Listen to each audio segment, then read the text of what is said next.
First, remove the side cover panel, and then remove also the passenger seats. So there's a 2 bolts here, 2 bolt, and then 2 bolts on the rear also.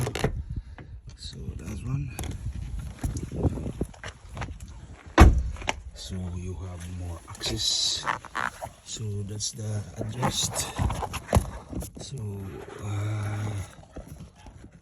if you want to adjust it, so hold this and then turn this one and then turn forward.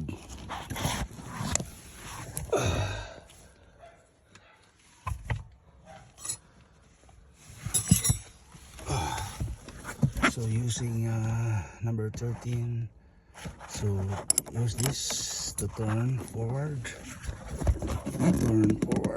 like that. Okay, and have that.